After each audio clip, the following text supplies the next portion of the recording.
Brought to you by VGuard. राज्यातलं 5व्या टप्प्याच्या मतदानाची प्रक्रिया आज पार पडली आहे आणि आज नाशिक असतील किंवा मुंबई असतील या ठिकाणच्या उमेदवाराचं भवितव्य जे आहे ते मतपेटीत बंद झाल्याचं आपल्याला पाहायला मिळतं आहे।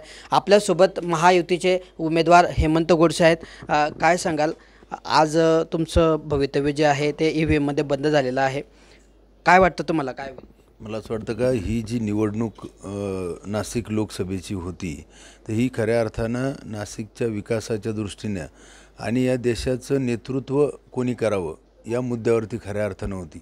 आणि गेली 10 वर्षापासून आपल्या देशाचे नेतृत्व आपले पंतप्रधान आदरणीय मोदी साहेबांनी ज्या प्रकारे आपल्या देशाला जी काही दिशा, आर्थिक दिशा, प्रगती आपल्या देशाची होती, आपण एक महासत्तेच्या दिशेने या ठिकाणी चाललो आहे।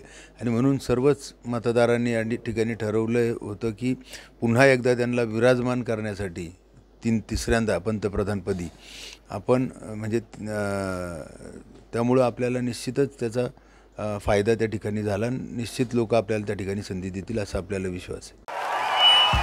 भाइयों बहनों, उनके राज में पावर रहे अनस्टेबल और हम रखे सब स्मूथ और स्टेबल।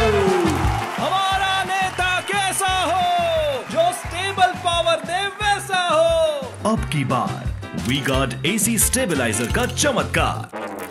यंदाची जर निवडणूक बघितली तर शिवसेना 2 होत्या, एक शिंदे गट आणि एक ठाकरे गट, याचा काही परिणाम होईल वाटतं? उलट महायुतीमध्ये जर आपण पाहिलं तर भाजप, शिवसेना, राष्ट्रवादी, महाराष्ट्र नवनिर्माण सेना, त्यानंतर RPI, रासप, कवाडे गट, प्रहार अशा अनेक संघटनाची खूप मोठी ताकद होती।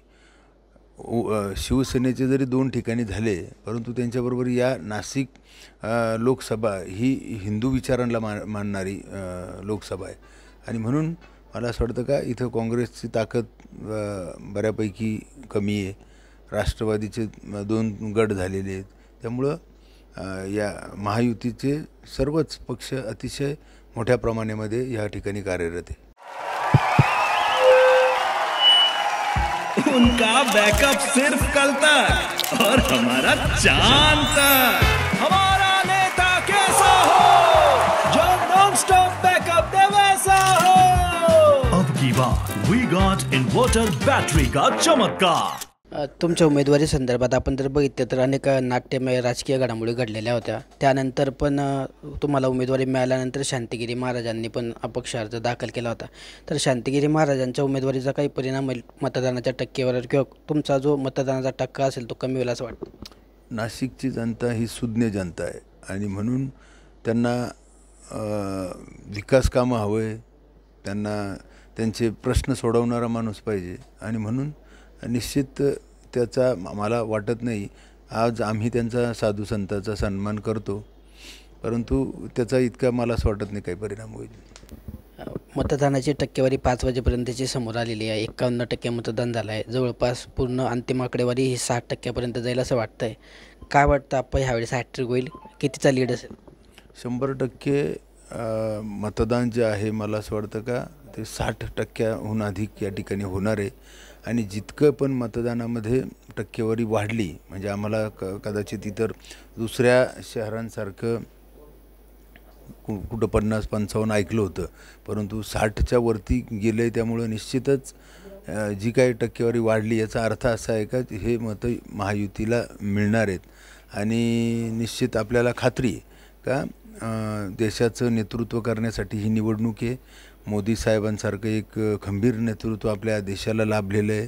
आपण देखील 10 वर्ष लोकसंपर्क अतिशय दांडगा ठेवला, अनेक विकास कामं केली आणि म्हणून आपण निश्चितच लाखाच्या वरती 100% निवडून येऊ, लाखहून अधिक मताधिक्य आपल्याला 100% मिळेल। तरी होते आपल्यासोबत हेमंत गोडसे। 10 वर्षातली जी कामगिरी होती त्या कामगिरीनुसार जनतेचा कौल आपल्याला असेल, यंदा हॅट्रिक होईल आणि किमान 1 लाखांच्या मताधिक्याने आपला विजय होईल असा विश्वास या ठिकाणी हेमंत गोडसे यांनी व्यक्त केला आहे। कॅमेरामन प्रसाद पवारसह Kishor Patil, TV9 Marathi, Nashik. Brought to you by V-Guard.